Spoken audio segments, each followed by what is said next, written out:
आज राज्य मंत्रिपरिषद की बैठक मुख्यमंत्री विष्णुदेव साय जी की अध्यक्षता में संपन्न हुई है। कई महत्वपूर्ण निर्णय आज की बैठक में लिए गए हैं।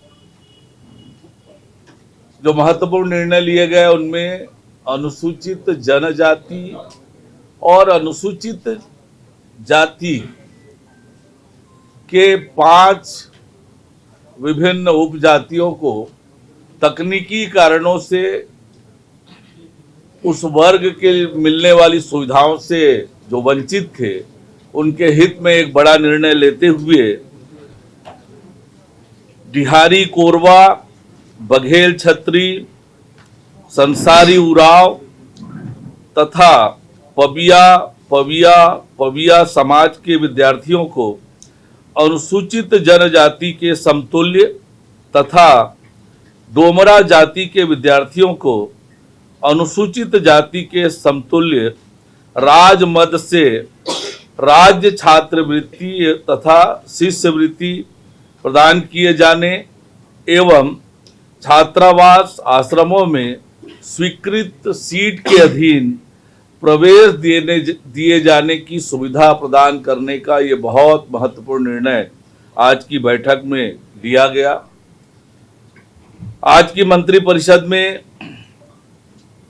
अक्षय ऊर्जा को बढ़ावा देने के लिए और बिजली उपभोक्ताओं को आर्थिक लाभ पहुंचाने के लिए प्रधानमंत्री सूर्यघर मुफ्त बिजली योजना के अंतर्गत घर की छतों में सोलर रूफटॉप संयंत्र की स्थापना में राज्य शासन द्वारा उपभोक्ताओं को वित्तीय सहायता प्रदान किए जाने का एक महत्वाकांक्षी और महत्वपूर्ण निर्णय लिया गया है।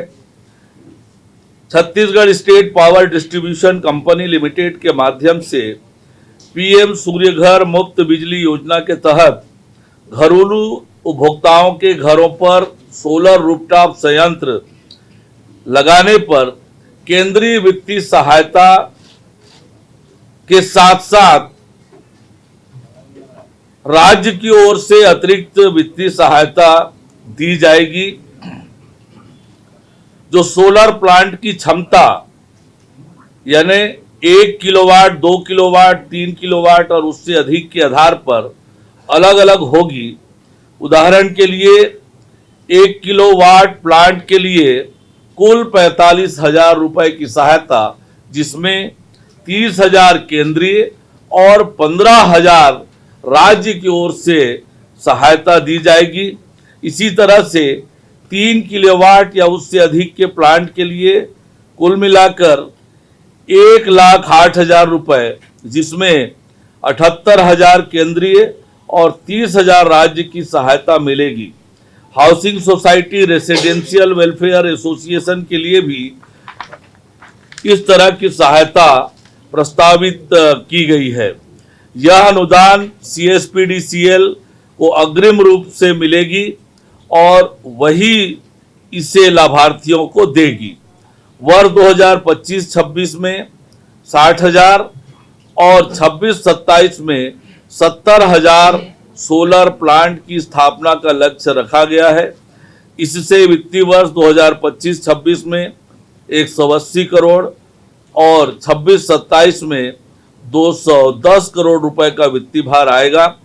CSPDCL इस योजना के क्रियान्वयन एजेंसी होगी और नवीन एवं नवीकरण ऊर्जा मंत्रालय भारत सरकार के दिशा निर्देशों के अनुरूप इसे लागू करेगी। कंपनी इस योजना के संचालन के लिए एक अलग बैंक खाता खोलेगी, जिसमें सब्सिडी की राशि जाएगी और उसका हिसाब किताब किया जाएगा। राज्य की वित्तीय सहायता उन घरेलू उपभोक्ताओं को प्राथमिकता दी जाएगी जिनके सोलर पावर प्लांट का ग्रिड सिंक्रोनाइजेशन 1 अप्रैल 2025 या इसके बाद हुआ है। मंत्रिपरिषद ने राज्य के वन जीव, खासकर बाघों के संरक्षण और इको टूरिज्म को बढ़ावा देने के लिए एक महत्वपूर्ण पहल करते हुए छत्तीसगढ़ टाइगर फाउंडेशन सोसाइटी गठन करने का निर्णय लिया है। यह सोसाइटी वन्य प्राणी संरक्षण अधिनियम 1972 के तहत काम करेगी। यह संस्था स्व वित्त पोषित होगी, जिससे सरकारी खजाने से कोई अतिरिक्त बोझ नहीं पड़ेगा। यह सहयोग देने वाले व्यक्तियों और संस्थाओं से फंड जुटाएगी। यह सोसाइटी बाघों और अन्य वन्य जीवों के संरक्षण से जुड़ी गतिविधियों में सीधे शामिल होगी। यह स्थानीय समुदाय की भागीदारी से इको टूरिज्म को बढ़ावा देगी, जिससे न केवल पर्यटन बढ़ेगा वरन स्थानीय लोगों को रोजगार उपलब्ध कराएगी, जिससे आय के अवसर भी पैदा होंगे। यह पर्यावरणीय शिक्षा, अनुसंधान, प्रशिक्षण को प्रोत्साहित करेगी, जिससे भविष्य में संरक्षणवादी तैयार होंगे। इस पहल से संरक्षण के लिए बाहरी धन, विशेषज्ञता और संसाधन मिलेंगे, जिससे स्थानीय समुदायों को रोजगार के नए अवसर मिलेंगे और राज्य का पर्यावरणीय संतुलन बना रहेगा।